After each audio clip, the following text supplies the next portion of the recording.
Muchas gracias a los organizadores de este foro, que es muy importante, obviamente para mí, uno de los más importantes que hay. Estoy muy contento de ver tantas caras amigas y comprometidas con el mismo esfuerzo por tratar de proteger la salud de la infancia y la adolescencia de nuestro país, y no solo la infancia y la adolescencia, sino también la tercera edad, las niñas jóvenes que se protegen ahora para que de 30 años no tengamos cáncer uterino, y todos los diferentes componentes de lo que es el programa de vacunación. Bueno, yo voy a presentarles nomás 4 cosas, ¿no? La última, las conclusiones, entonces es muy fácil. Como hizo Lourdes Mota un panorama tan amplio, yo me voy a enfocar más en 3 cosas. Voy a enfocar en los retos de la suficiencia presupuestal, en el reto de la evaluación de coberturas de vacunación y en el reto de la oportunidad de la vacunación universal. En primer lugar, el reto de la suficiencia presupuestal, solo voy a enseñar un cuadro, porque todo ya lo dijo Lourdes y seguramente el doctor Curi también. Pero solo voy a presentar un cuadro porque es lo que necesitamos ver, no necesitamos más. En el lado izquierdo del cuadro ustedes pueden ver que en el año 2016 se autorizó en el presupuesto 1.672.000 millones de pesos, perdón, 1.672 millones de pesos en el ramo 12 para la compra de vacunas, y nosotros ejercimos 1.860 millones de pesos. Hay una pequeña diferencia, no sé si la notan, pero quisiera que la vieran. En el anexo 4, que es el anexo que tiene relación con el Seguro Popular, se ejercieron 1.623, se autorizó 1.623 millones de pesos y se ejercieron 1.609, una pequeña diferencia, digamos, hacia abajo, que tiene que ver fundamentalmente con economías que se hicieron con la compra de vacuna BPH. Tuvimos un proceso de negociación en el cual salió beneficiado el pueblo de México, de hecho, ¿no? Pero sin embargo, ustedes analizan, estamos hablando que en ese momento había una diferencia de casi 200 millones de pesos por arriba del presupuesto que habíamos planteado, lo que había sido autorizado. ¿Eso qué quiere decir? Esto es un punto que ya mencionó Lourdes Mota, que es la progresividad del presupuesto. Y ese fue un año, 2016, en el que no vivimos lo que estamos viviendo este año, de la devaluación del peso y la inflación de los medicamentos y vacunas, que ronda alrededor del 12%. Si usted la combina, si se aplicara directamente y no hubiera un proceso de negociación en el que ha trabajado fuertemente la Secretaría de Salud y el Instituto Mexicano de Seguro Social también, estaremos hablando de una situación de un incremento de un 20% o 25% en el costo del programa de vacunación. ¿Qué es lo que tenemos actualmente del lado del derecho? Ven ustedes el presupuesto que tenemos asignado. En ramo 12 tenemos 1.561.000, que es, por cierto, no sé si se dan cuenta, un poco menor, como unos 100 millones de pesos menor que en el 2016. Y la necesidad que tenemos nosotros estimada es de 1.992.000, perdón, de 1.992.000 millones. No voy a hablar de déficit porque esto estamos haciendo, lo estamos negociando, estamos trabajando, pero hay una gran diferencia. Y en el ramo 4, en el anexo 4, también hay un incremento casi de 70 millones de pesos. Esto es el reto de la suficiencia presupuestal, está muy claro, lo presentó muy bien Lourdes Mota, simplemente les presento la evidencia monetaria. El siguiente reto es un reto que a mí me preocupa mucho, que es el reto de la evaluación de coberturas de vacunación. Y voy a tener 3 elementos en este análisis que quiero presentarles. El primero es que la gente, cuando nos pide que reportemos, por ejemplo, las vacunas que están en el PAI ante la Organización Panamericana de la Salud, se reporta con base en sistemas rutinarios de información que no son suficientemente acertados ni suficientemente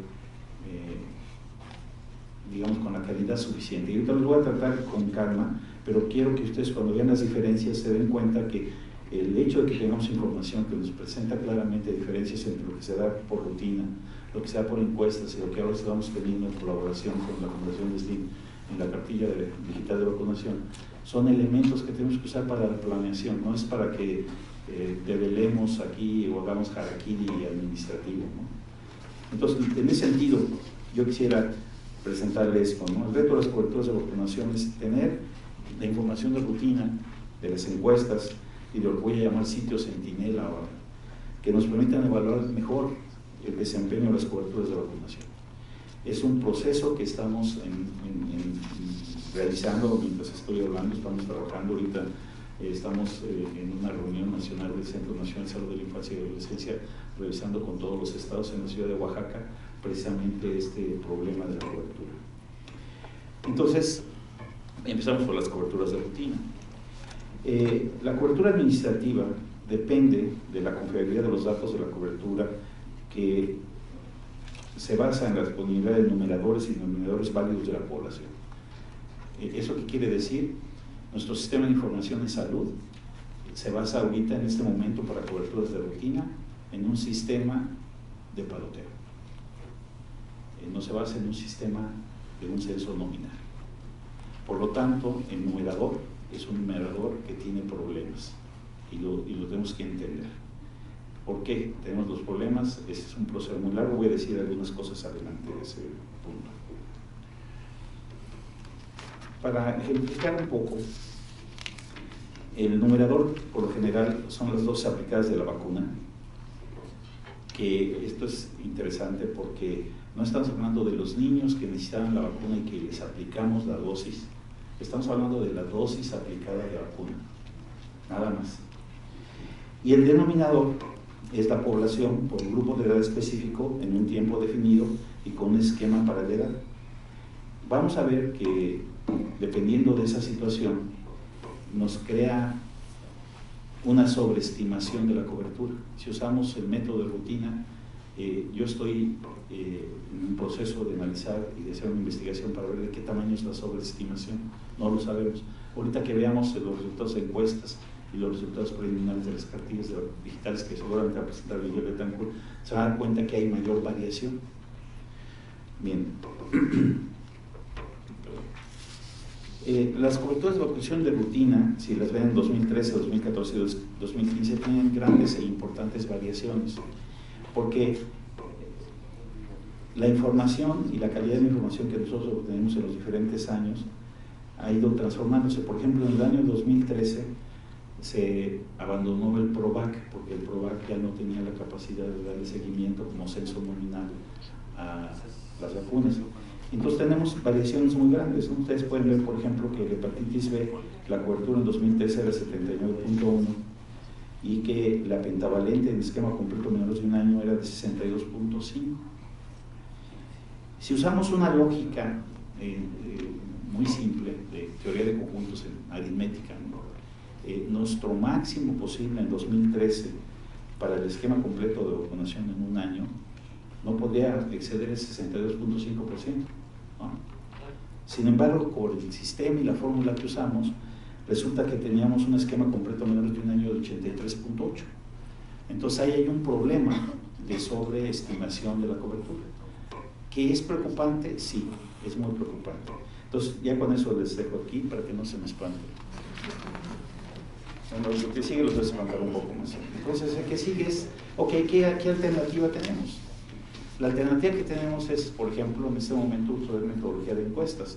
Y tenemos varias encuestas que han estado saliendo últimamente, ¿no? La de 2012, por ejemplo, que es la Ensalud 2012, la encuesta de medio camino que acaba de salir en 2015, una encuesta que hizo UNICEF en 2015, pero si les hablo así es porque la encuesta es un método de investigación que utiliza técnicas e instrumentos de recolección de datos fundamentalmente a través de una entrevista con un cuestionario estructurado en una muestra representativa de la población de interés. Entonces estamos hablando de una muestra, no estamos hablando de la población, no estamos hablando de un censo.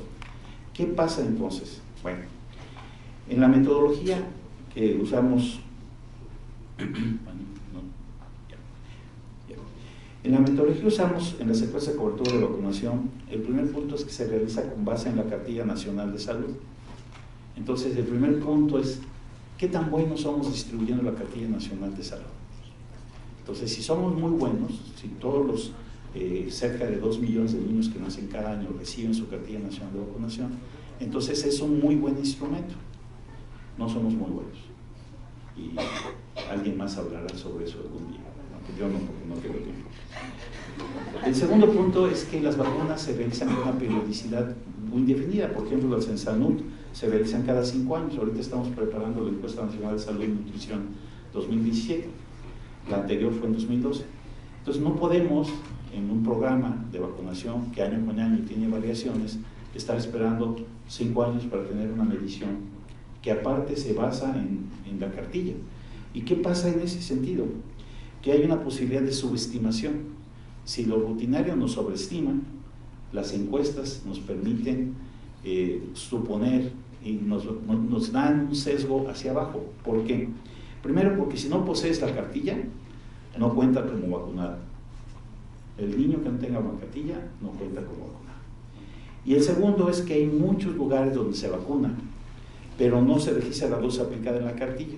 No voy a decir en qué institución, ni en qué mesa, ni en qué lugar, pero alguien me dijo oficialmente que vacunaban en la peregrinación a la Virgen de Guadalupe. Entonces yo me imagino que es difícil pensar que la familia lleva la cartilla de vacunación a la peregrinación en caso de que los vacunen, o la lleva a galerías en Morelos, porque a lo mejor los vacunan en galerías, o en el metro. Bueno, ya cuando digo el metro, hay muchos lugares que tienen metro, no solo la ciudad. Entonces el problema de la cobertura de vacunación cuando lo hacemos a través de encuestas es que tenemos una subestimación. Entonces, ¿de qué tamaño es la subestimación?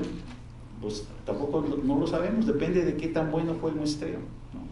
Entonces ahí nos metemos en otros problemas estadísticos. Pero ¿qué podemos encontrar? Vamos a ver qué vamos a encontrar con esto. Estos son datos de la encuesta cobertura de vacunación. Le voy a llamar cobertura cruda, porque es la cobertura de haber vacunado. No sabemos si estos niños que fueron vacunados en verdad se lo convirtieron o si están protegidos. Y si ustedes se dan cuenta, a pesar de que es a través de encuestas, en el año 2012, para cada biológico, cuando el niño tenía un año cumplido, la gran mayoría de los biológicos, excepto el rotavirus, está por arriba del 80%. Y sin embargo, aquí sí se ve el efecto que les decía de la sobreestimación que da el sistema rutinario. Cuando vemos el esquema completo, se cae a 60.7. ¿Por qué?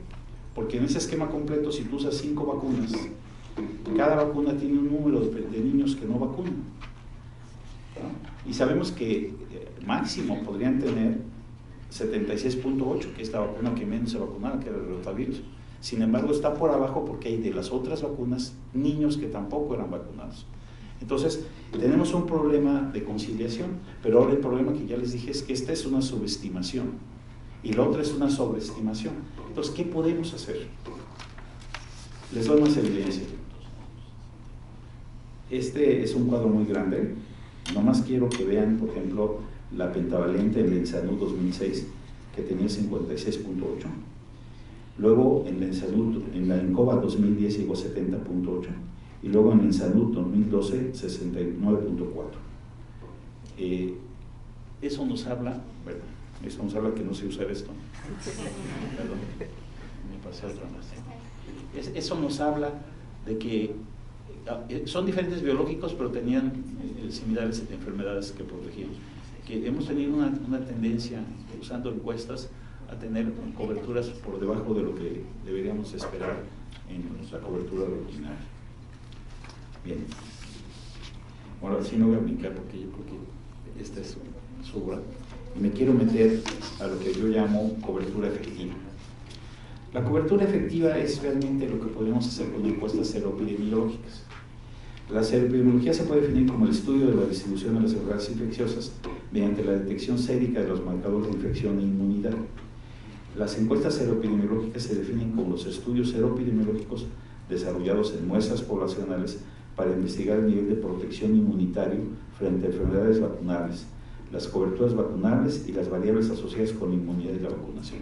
En otras palabras, la cobertura efectiva nos dice realmente los niños que logramos proteger porque han cambiado su situación inmunológica porque recibieron una vacuna.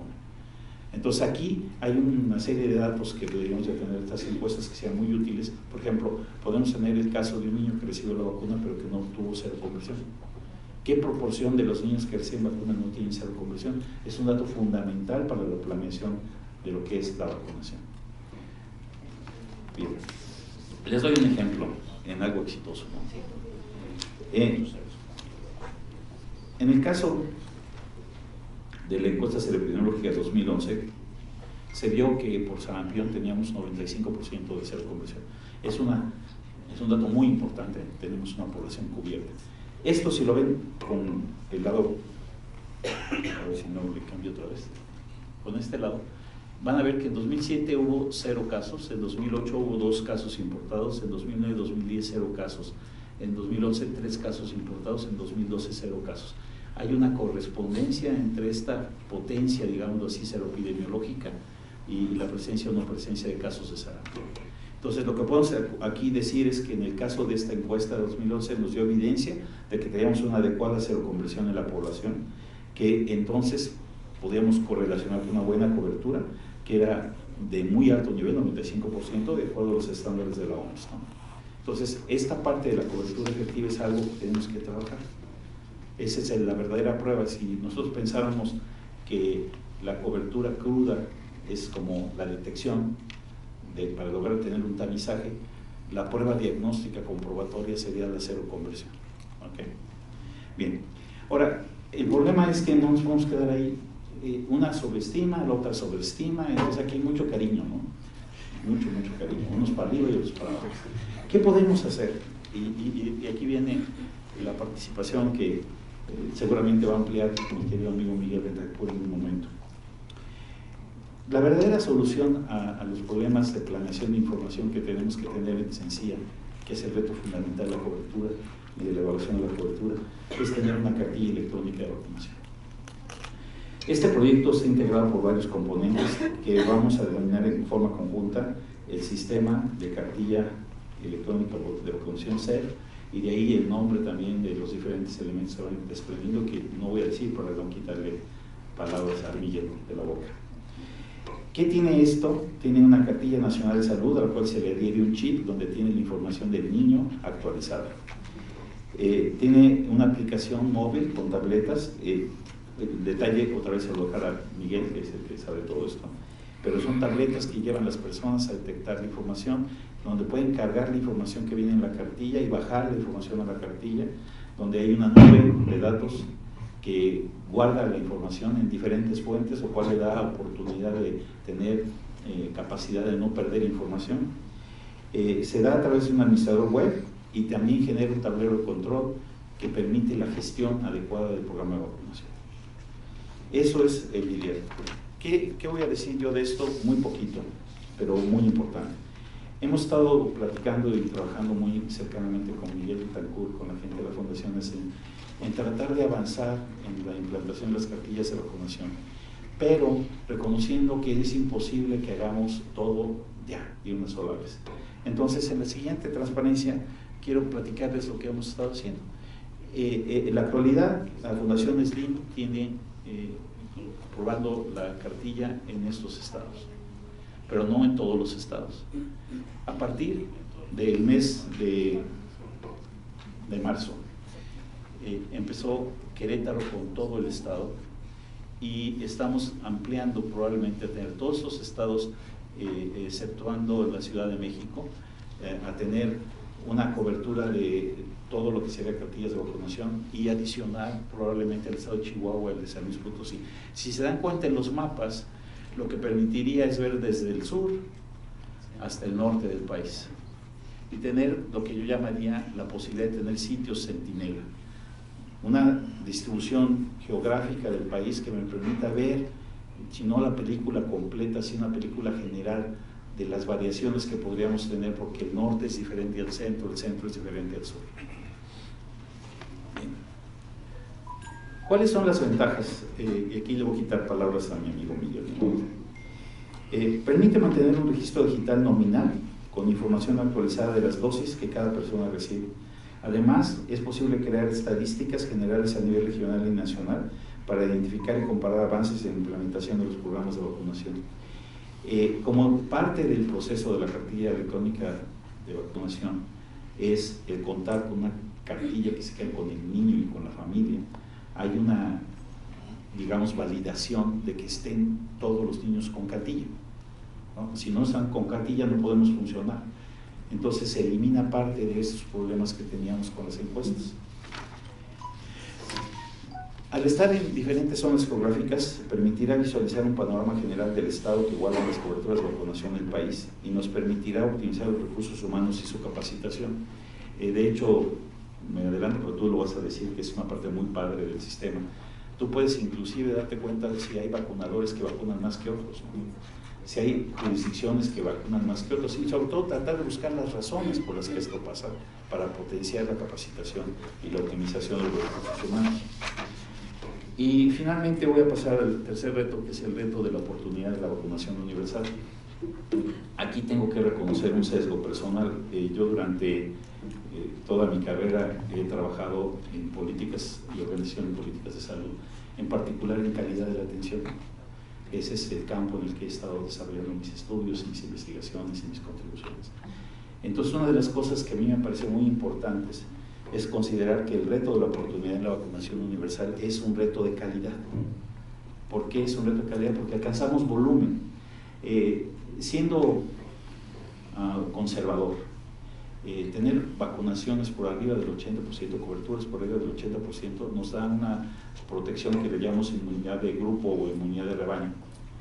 Entonces el problema no es ese, el problema es voltearte a ver la calidad y pensar en la oportunidad de la vacunación, porque ahí podemos generar algunos problemas que queremos evitar y que tienen que ver con cosas que no son de vacunación. Por ejemplo, hay 7,000 haitianos y africanos en Tijuana y Mexicali.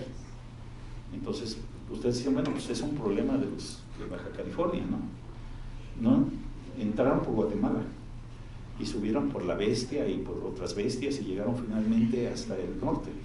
Y esas son haitianos y africanos. Y polio, por ejemplo, hay en África todavía. Y en Haití tenemos problemitas, ¿no? De todo tipo, empezando por VIH, por ejemplo.